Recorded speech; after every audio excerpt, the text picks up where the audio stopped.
Terry Laughlin. Thanks, Pam. Thank you. All right, so the topic, the title of the talk, Solving the Speed Problem. And where my thought to talk on this topic came from partially because I spend a bit of time browsing on the Beginner Triathlete forum and occasionally posting, and often I will duck a bit after posting because there are some people who take exception to what I say. But there are just constant questions about how do I get faster on that forum, and most of the answers I see posted, I have this feeling, been there, done that, that is not the answer. And then there is the occasional advocacy of what they use the acronym HTFU, where HT stands for harden the, and U stands for up. You can insert the F. All right, and then once I can even recall someone telling someone who asked how they could get faster to get a physiology textbook, and I thought, what? There's absolutely not going to help you swim faster. But I also have a tremendous amount of very intimate personal experience with the speed problem. Swimming was really the last sport I took up. I did try out for a swim team in 8th grade and was cut. From my Catholic grammar school team. This was not a hotbed of Olympians, but they didn't accept me on the team. And then in 9th grade, I ran cross country, and after placing last in a 9th grade invitational out of hundreds of 9th graders, the distance was 1.25 miles or something like that, I thought, okay, that's not my sport. And I went out for the swimming team the next year, and it was the first year of the team, so they were taking all comers, so I did get on the team, but the balance of my high school career, I never got out of the literal slow lane. I became a distance swimmer by process of elimination. Everybody beat me when we did 25s, everybody beat me when we did 50s. You know, I kept going longer, and then finally I found a distance where people weren't beating me as badly. In high school, that was the 400 yards. So in college, this whole idea of solving the speed problem, I realized in retrospect much later that it's an extremely emotional thing for us. I mean, after the idea of our first lap, where we're just trying to survive to the other end, once we get past that survival thing, then speed is the thing that we are least rational and most emotional about. And for me personally, it was having this repeated experience. You know, they introduced goggles when I was a sophomore in college. We didn't have goggles prior to that time, which made it a little bit hard to study at night. But in our sophomore year in college, we got swim goggles for the first time. And it was wonderful in practice. It was horrible in meets, because all it did was give me a really clear view of the gun went off, we dove in, and I saw people pulling away. And felt really helpless to do anything about it. You know, I got okay at grinding through the longer events and eventually catching people. If I had enough time, I could catch most people. But it also gave me a view of those people who were actually kind of fast, and, you know, they would pull away. And then I swam races that lasted 12 minutes for the 1,000 yards, 18 to 19 minutes for the 1650. And in the dual meets in the 1,000 yards, there was occasionally the time where somebody would start pulling away. And I wouldn't later start catching up or stop the gap, but they would just keep pulling ahead, and then I would be trying to calculate at what point they would lap me, and could I get to the 38th turn before they got to the wall and finished the lap. So it wasn't a lot of fun having this, it just made me feel kind of helpless and, just didn't contribute a lot to my self-esteem. So I've been there in any case. So the question is, how do we experience the need for speed? Sometimes you're just in the pool and there's somebody in the next lane and they pull up next to you, and then they start to pull ahead, and you get the feeling, maybe I could stay with them.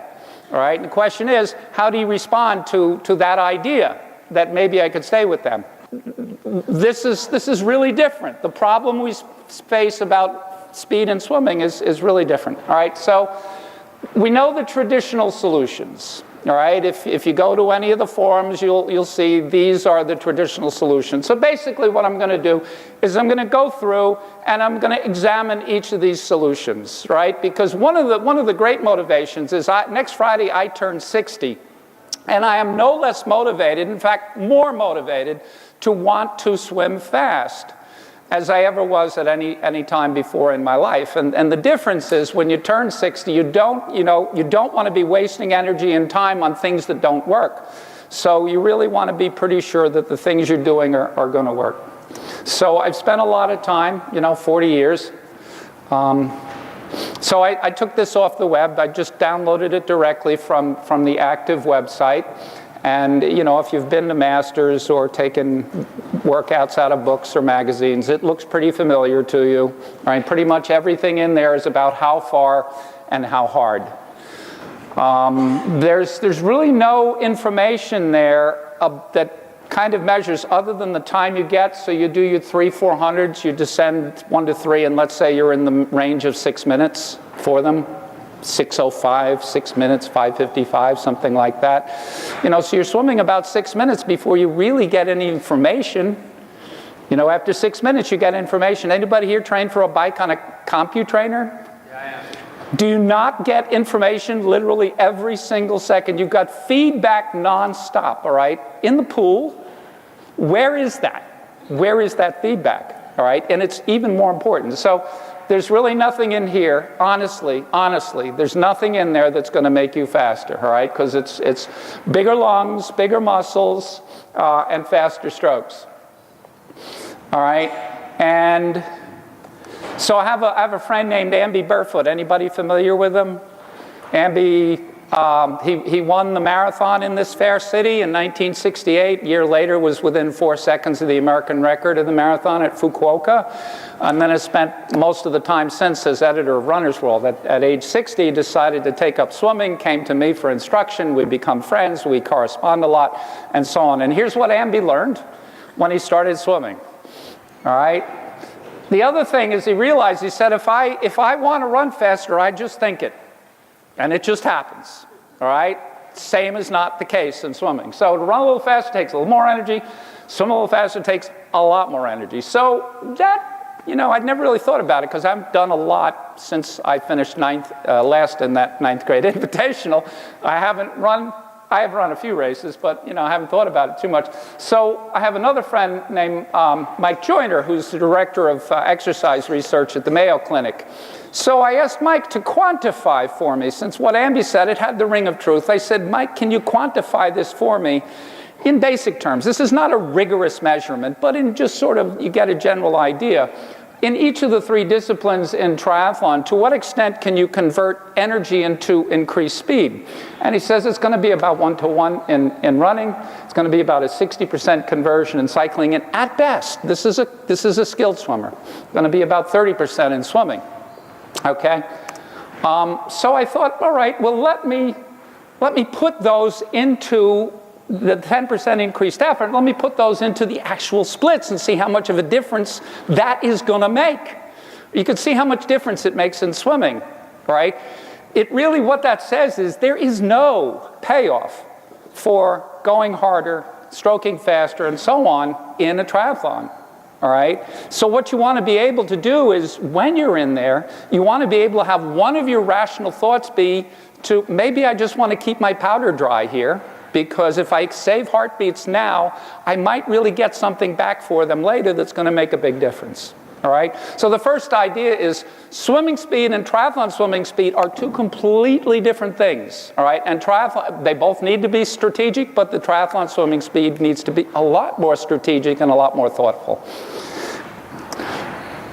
All right? And then there's the question of, you're out there on the road, it's a very convivial thing for most people. I've been at a couple of triathlons, and the idea I get is people are just running along, enjoying the company and so on, and you may feel this is a little slower than I could be going. I feel pretty good. The end's not that far away, and I can go faster. And what happens when you think that thought? Well, you're a terrestrial mammal on terra firma, all right? And they've actually all these creatures here, the greyhounds and the racehorses and so on, they've actually videotaped them to see when they go faster, what do they do differently. And they all do the same thing, all right? And they do the same thing as these two guys do, and in most cases, you do the same thing, right? You have this thought, I want to run faster.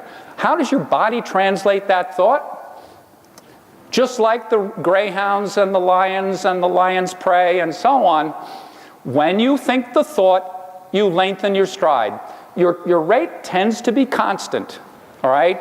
Somewhere around 90 RPM, not in the sprints, maybe, but you know, when you get into that middle range of distance, your rate is pretty constant. When you want to run faster, your body translates that into longer strides, and more length at the same rate is faster. All right, so you just think it and it happens. All right, and there's swimming instinct, where we are terrestrial mammals, but now we're in an aquatic environment. Okay, so on the top you can see what the aquatic mammals look like when they're in water, and on the bottom you can see on the left, this guy was in the Olympics in 2008 in Beijing. He swam for the Congo. They always let people who don't really qualify in.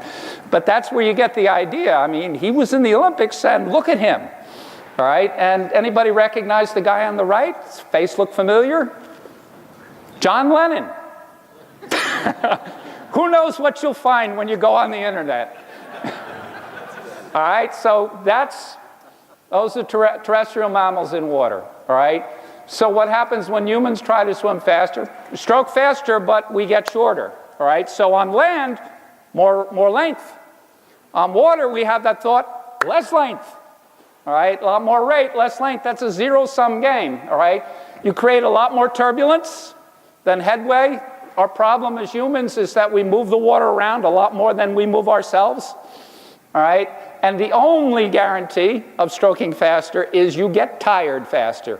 All right, there is no guarantee of swimming faster, all right?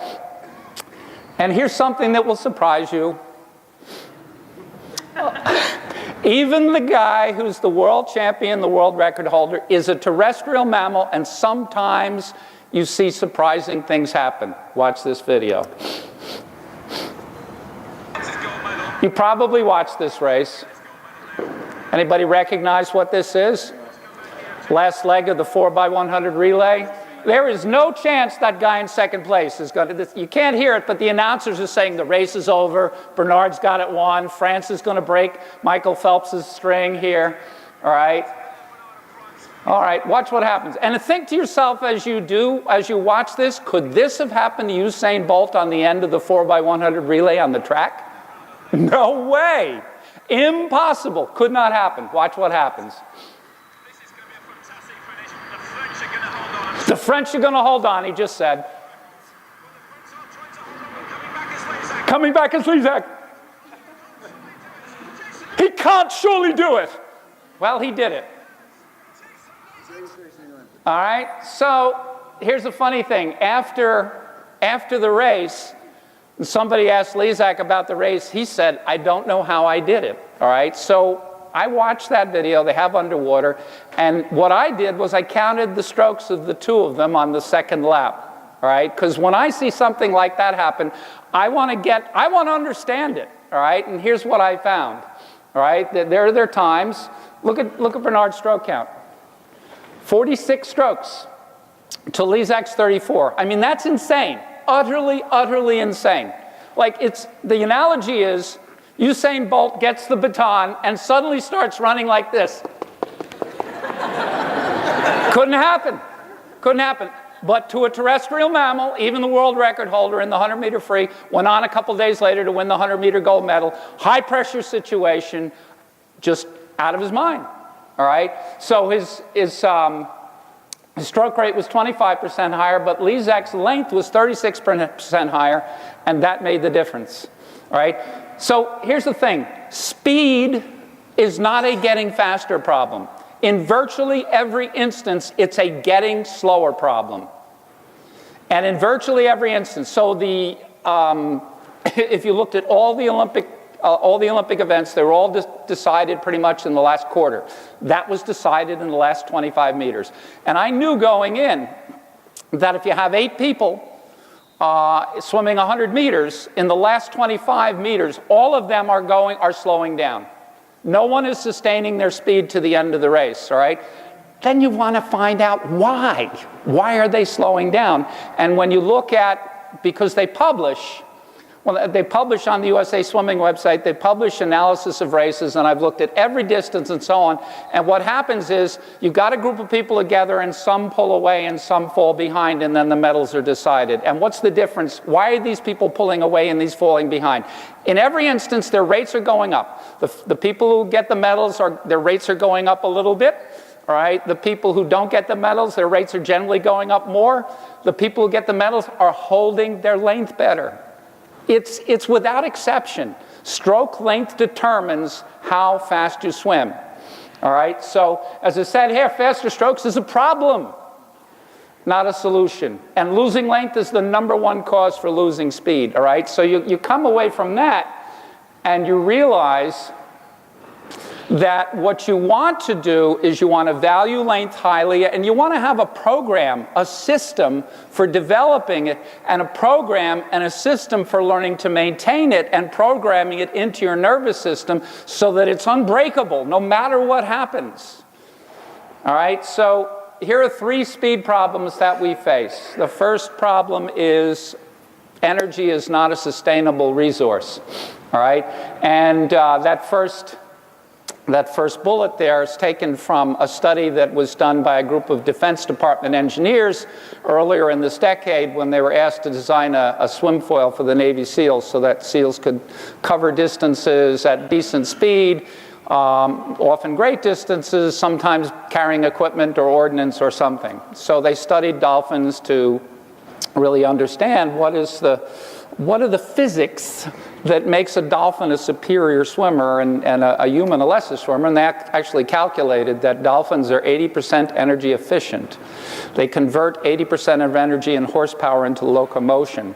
Humans are 3%, we're not talking about Phelps, who's 9%. May surprise you to learn that Michael Phelps wastes 90%, or 90% of his energy gets diverted into something other than forward motion, all right? But generally, those of us who are untutored, and I would say a pretty decent master swimmer is somewhere between the 3% and the 9%, all right? So we only convert 3% of energy and horsepower to locomotion. The other 97%, for the most part, goes into 2 things. We are moving around in water a lot, because water is very unstable, and we're moving the water around, whereas the dolphin is moving through water, all right?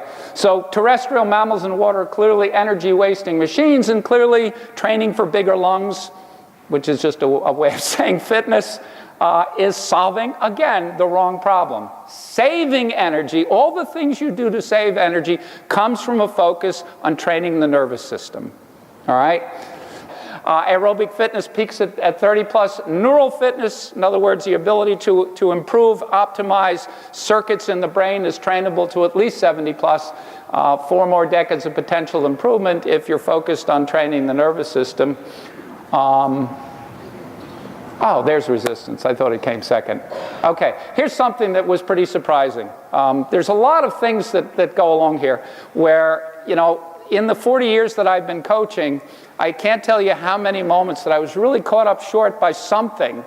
And I realized that when you add them all up, they're all sort of a flat earth versus round earth situation, where we're going along with our concepts of swimming and we're pretty confident in them and so on. And then you find out something that makes you think, whoa, that was flat earth thinking. All right, what I thought there. And here's Jane Cappert, who's the head of biomechanics for USA Swimming. Went to Barcelona prior to the '92 Olympics. She did a brief and non-taxing test of all the men in the 100-meter freestyle, where she attached them to a line, kind of a fishing line, and they swam. And she could measure peaks in the power they generated, their stroking power, and where the powers fell off and so on. And here's the really surprising thing. So there's 40-some people in the event. The 8 people who made the finals as a group generated 16% less stroking power than the 30-odd who didn't. It's like, holy cow. All right, we're doing all this power-oriented training. We've got the big paddles, we got the fins, we got all this stuff to be more powerful. And the main advantage of the people who made the final was they're better at whole body streamlining. All right, so again, bigger muscles. And I'm not saying strength is unimportant. All right, strength is important, and at 60 I need it just so I can, you know, shovel the garden and shovel the walk and so on and feel okay the next day. But it's not solving the problem we're trying to solve. And again, active streamlining is mostly neural. The thoughts you have and the actions you take and so on to minimize drag and hold a lower drag profile as you're stroking. Not while you're doing this, it's after you stop doing that and begin stroking. That's what active streamline. This is passive, all right, but stroking and kicking in ways that cause less drag, all right, and that's all neural.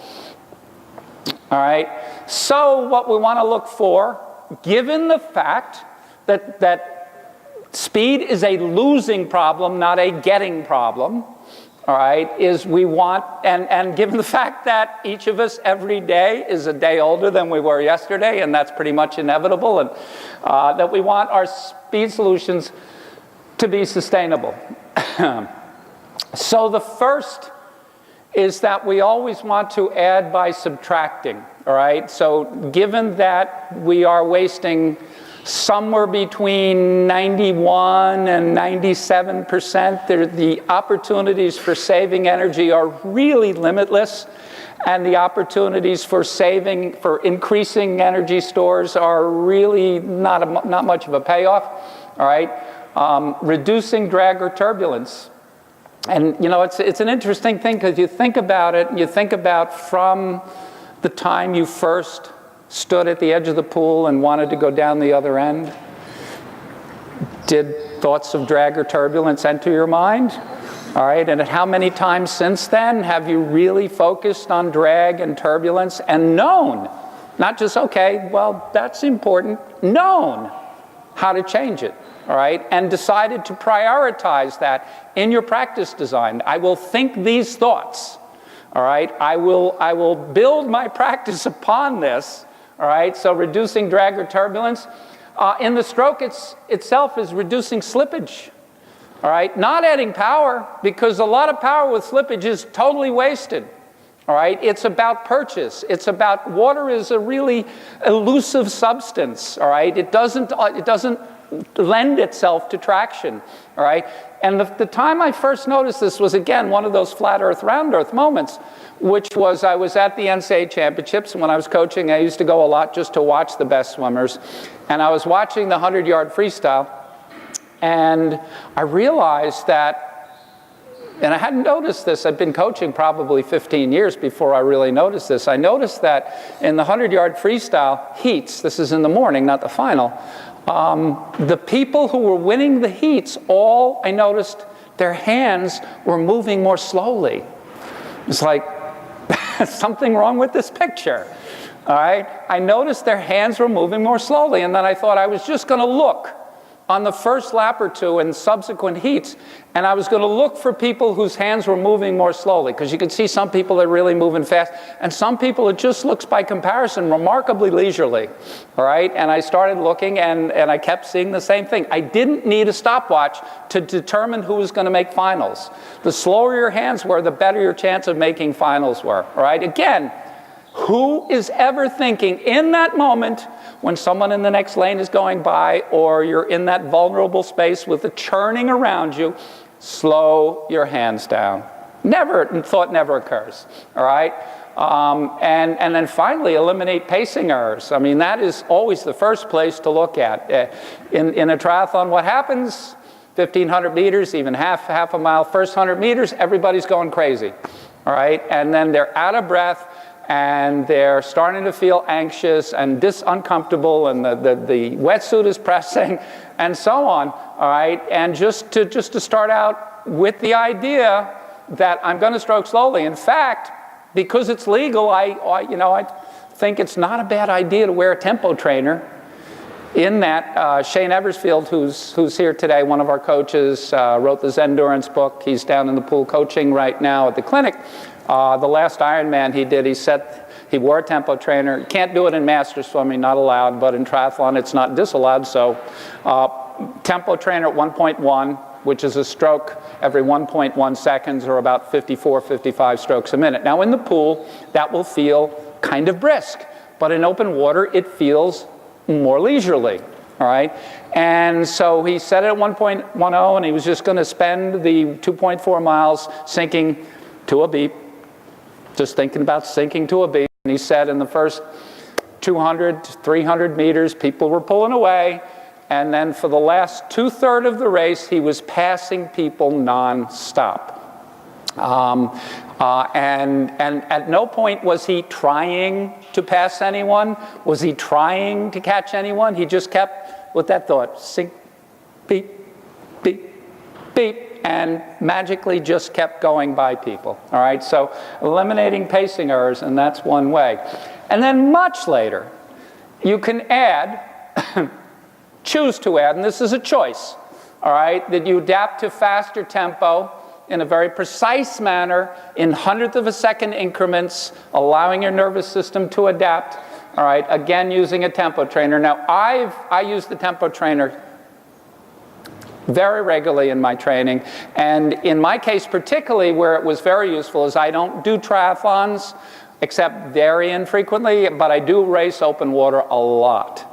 All right, and what I wanted from the tempo trainer was the ability to have a faster gear for the start, all right, because I knew that if I could stay with faster people in the first 100 to 200 meters, then I would be drafting off a better class of swimmer, all right, and if I'm going to draft, I might as well draft off a better class of swimmers. So I did tempo trainer with in a 0.85 second range, which gave me a gear where I could just stay with the beep, not exert myself, not be swimming hard, but just have my nervous system adapt to a faster clip, all right, which would take me out to, you know, the first turn buoy with faster swimmers than otherwise, and then I would just sort of get in the draft, slow things down. I wasn't wearing a tempo trainer, but I knew that gear. I had found a gear that wasn't there before. I'd trained myself to be comfortable with that gear and then knew it. All right, so I could choose that gear at that point and then settle down to a slower tempo and draft and bring my heart rate down and be in a sustainable place for the long middle part of the race, and then possibly go up in tempo again at the end. And more integration, which means really focus on getting more body parts to work together. When we add power, we never add power with muscular force. We always add power by more of a focus on integration of body parts, by getting the arms and the torso and the hips and the legs to work in a real seamless harmony, all right, rather than putting force on the arms. So that's later, and then that's when you add by adding. Again, you're trying to do it in a sustainable way.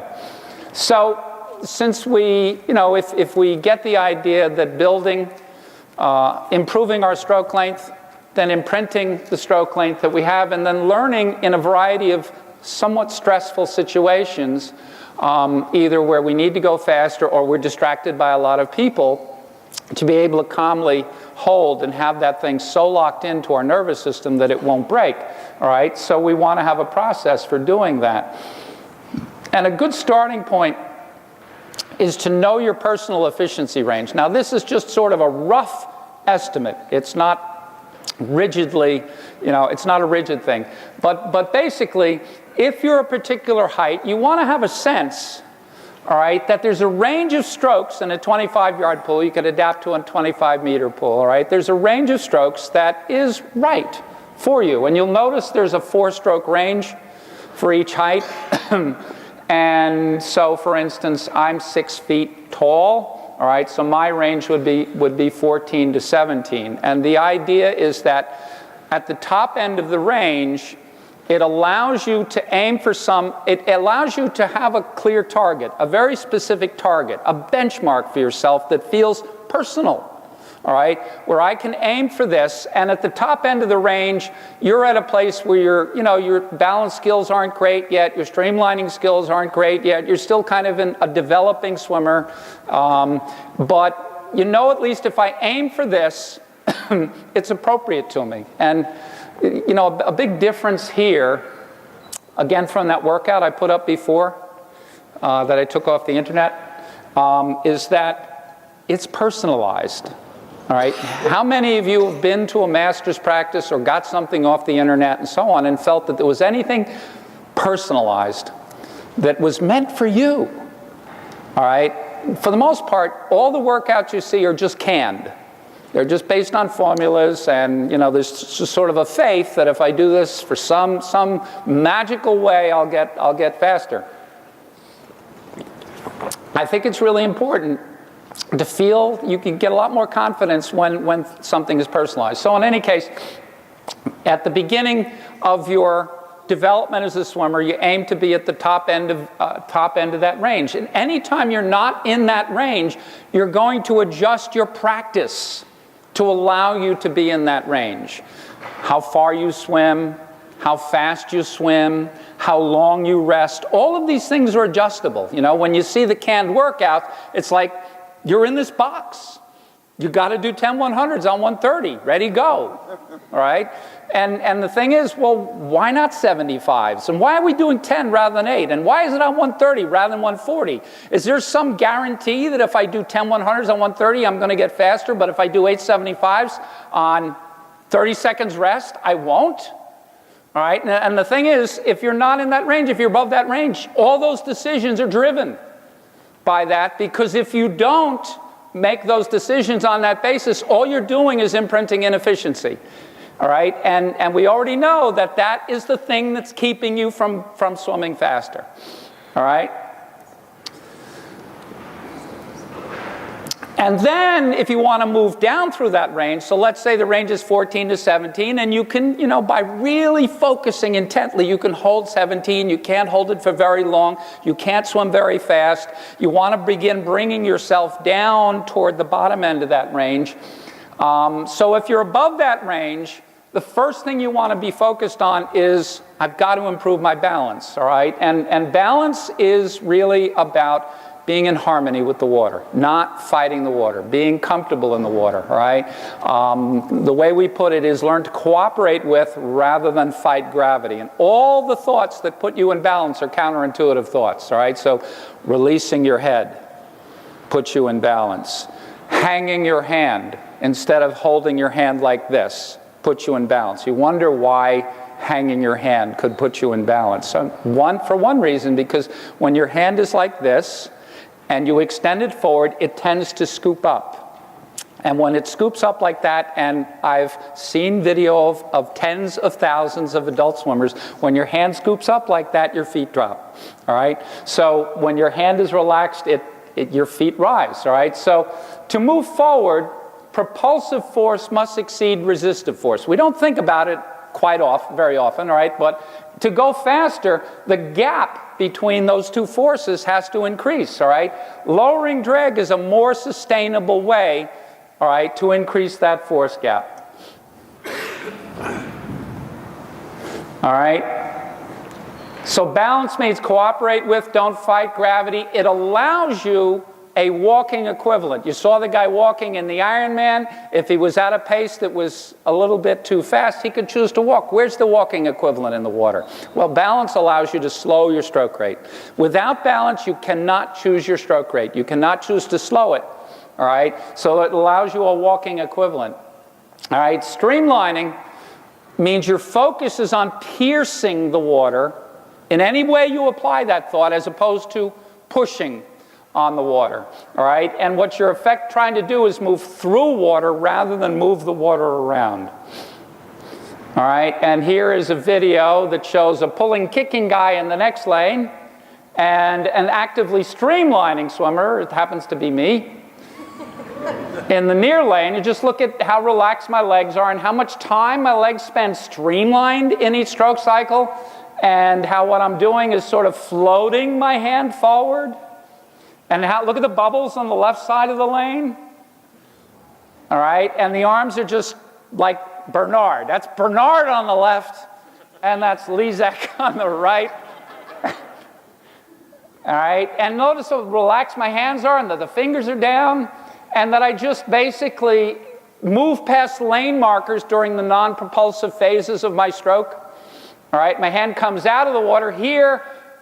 and I'm not stroking the other hand, so there's a gap between when this hand stops and this hand starts, but I keep moving past lane markers. All right, so that's what active streamlining looks like. And the idea here is that when you have your balanced thoughts, then you just practice them. You have a certain group of thoughts, all right, and so releasing your head or having your hand be relaxed, or a thought of being able to have a lazy arm extending, a weightless arm extending, swimming without bubbles, and so on. These are 4 TI coaches swimming at Lake Minnewaska in New Paltz. Wish it was more clear. Here's Dave Barrow, who swam the English Channel and 7 other marathons, including Boston Light last year, practicing passing with a long stroke. So practicing keeping a stroke long, keeping a stroke smooth, and practicing passing to other swimmers. And then finally, in the blue cap and the blue tech suit, which you can't wear anymore. It's not really a tech suit, it's just a long suit. It's made of textile. This is in the World Masters Championship, and you can see it's not stroke rate that's moving me through these swimmers. It's length and far less splash and a more economical stroke and less of everything, basically, all right, except speed. You can see a lot more moving around in everybody else versus just moving forward. What you saw from underwater is what I am doing in San Francisco Bay there. So the results of this kind of system for speed.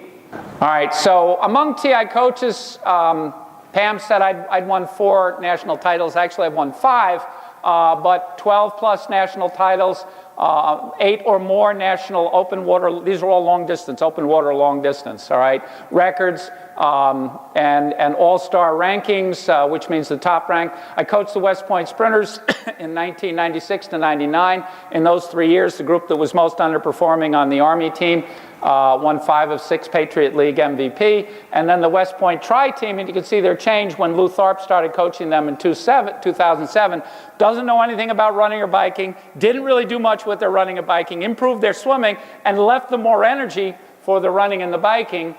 And his star swimmer was Nicholas Sturgis, who's on the left here swimming with me in Mirror Lake. 5'6" tall, gave up cross country because of stress fractures.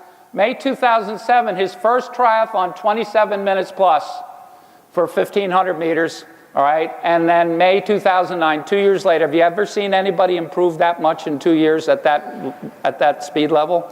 18:13, how did he do it? All right, well, Nicholas did no conventional aerobic sets, no pulling sets, no kicking sets, set the SPL target for 5, 6, 16 to 19. Lou raised the bar and said he wanted him at 14 to 17.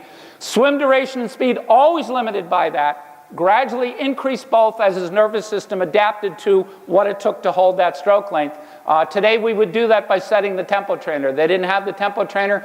Today we would do the same by saying tempo trainer cannot be faster than 1.30 if you're not in your system. So, and that, I am afraid, is all the time I have. Wow. But I would be happy to answer questions in the back outside those hockey windows, whatever this is. And please fill out your, thank you.